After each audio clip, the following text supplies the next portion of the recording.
South Africa's National Treasury has held firm in its position, no bailouts for state-owned enterprises. This stance, maintained in the 2025 budget and reaffirmed by Treasury leadership, signals a broader commitment to fiscal discipline and structural reform. But what critical entities like Transnet and PRASA are still facing operational challenges? The question remains, how will SOEs fund capital investments without direct financial support from the state? Now, joining us to dissect the implications is Thulani Tshefuta from the NEDLAC Social Constituency, South Africa's primary vehicle for social dialogue between government, business, labour and civil society. Thulani, great to speak to you. Now, in your mind, what does Treasury's refusal to issue bailouts mean practically for many of the country's SOEs?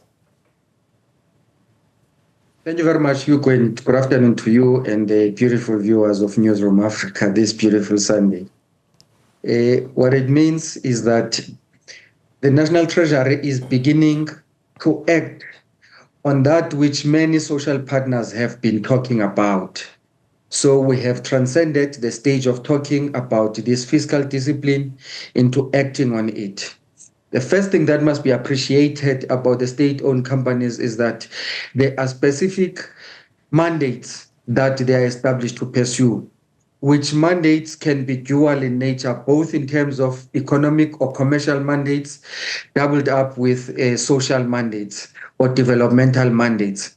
And so what we have seen over time with SOEs, one has nothing to do with poor markets where these companies cannot thrive. You have SOEs that operate in markets where private sector companies just do it with ease and rake in big profits, but only because they are public enterprises, then they fail.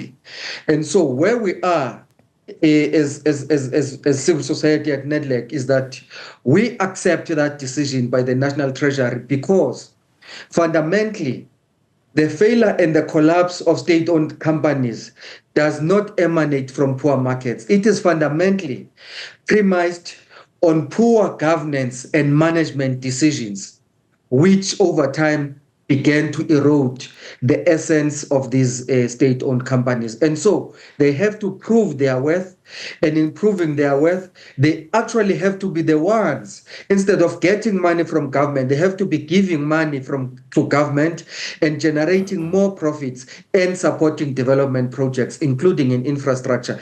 And lastly, on the SOEs, it is a challenge to all of us to go beyond our ideological standpoints in terms of saying we need all this or we don't need any of this to privatize, or there is no role for private sector to play. We have to go through the most difficult conversation of going through all these public enterprises, analyzing their mandate, what value have they been adding, and come to the determination of whether we still need them or not, and how do we begin to structure or position them differently moving forward. Now, one would imagine that there's got to be a shift in thinking, particularly by the heads of these SOEs. Do you think they're up to the task? Well, they have to be up to the task because their tasks are basically all set out very loud and clear in front of their eyes. Entrusted in their hands. One is improvements in the governance of these institutions and bring about a stability of governance. Governance that will provide strategic leadership and direction in terms of what these entities have to do. And the discussion about the state-owned enterprises must move away from the blackmail that we have witnessed over a very long time. When the discussion starts to say Eskom is too big to fail, all our focus shifts from that which is the essence, the nub of why Eskom exists, into Eskom the entity. Eskom does not exist to be Eskom as an entity of its own, for its own, on its own, by its own. It exists in order to be able to produce and supply sustainable and affordable electricity to businesses and households and communities. And so that should be the bottom line that we define. That should be the bottom line that attracts our attention in all those discussions. And so the fact that how big or small entities are should actually be secondary in our discussion. And we believe that those that are entrusted with those responsibilities must go through the finest scrutiny to determine that indeed they are equal to the task of positioning those enterprises to be fit for purpose. And the purpose is defined in the mandate for which those enterprises are established. Thulani, will this decision affect service delivery, especially in transport and energy?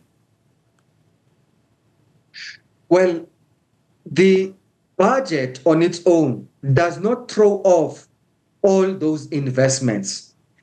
We can see that there are areas that are highly commendable, which we actually conveyed to the Minister of Finance when we met with him on Friday afternoon at NEDLAC. One of those is to acknowledge that there is still a significant investment on infrastructure. Secondly, infrastructure is still one of the 4 pillars on which our inclusive economic growth is anchored or buttressed on, as articulated in the budget. And when you look into which sectors of the economy is this infrastructure investment going, firstly, it goes into exactly the sector you are mentioning, transport and logistics. It goes into water. It goes into electricity or energy broadly. And our happiness with investment in infrastructure, particularly in those sectors, is because those are not only the sectors of the economy that can trigger economic growth, but they can also support the infrastructure of private sector as an enabling environment for private sector to thrive, grow the economy, attract more investments, and create employment. But juxtaposed to that is to acknowledge that transport, logistics, water, and energy are equally very essential for what we call service delivery at a local community level in households, including the poorest of the poor. And so being that accommodated in the budget means that it does not only accommodate what are the economic investments that are required for business in those, but they equally take care of the community needs and households' needs. Now, can SOEs realistically fund infrastructure needs without state assistance? They should. The state should provide for minimum investment in catalyzing and capitalizing those state-owned enterprises, and they should build and maximize from there. So the state should provide for the minimum. Now, it is no longer the minimum that is being required and provided for, but it is actually the main capitalization. So basically, the state is required to fund the operations of all these entities. Look on the typical example of what we have championed with funding for what you call for SARS. We argued that there must be an increased investments into SARS operations. And with that 7.4 billion rand that will go into SARS over the medium term, we have been able to quantify and qualify that. SARS is going to use that as a minimum investment, as a minimum input cost in order to collect and generate between 20 and 50 billion rands. And that is the minimum call we're making into all state-owned enterprises, that with minimum investments made on them, they should be disciplined and meticulous in execution of their mandate so that there are higher returns that will accrue into the entities themselves, but also into the state and further the development of society. And final thoughts on institutional reforms that are needed to improve SOE performance?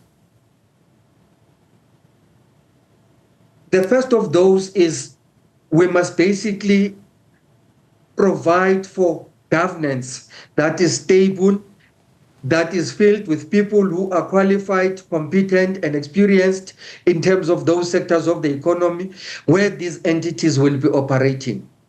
Secondly, Government establishes these entities so that they can move faster in terms of execution of some of these development projects. And so they should not be pulled back by policies that render policy departments to micromanage these entities. The policy departments must set the mandate and basically let these entities run in execution of those. The same must apply to the management of these entities. And so when we do that, we must do so with a clear articulation of what is the expected return economically and developmentally from the very same entities that we're saying should be supported and established by government. Thulani Tshefuta from the NEDLAC Social Constituency, appreciate your time and certainly those views as we converse on Treasury maintaining its firm stance on not giving SOEs bailouts. And Thulani argues that the heads of SOEs have to adapt to the fact that they will not be able to receive any bailouts.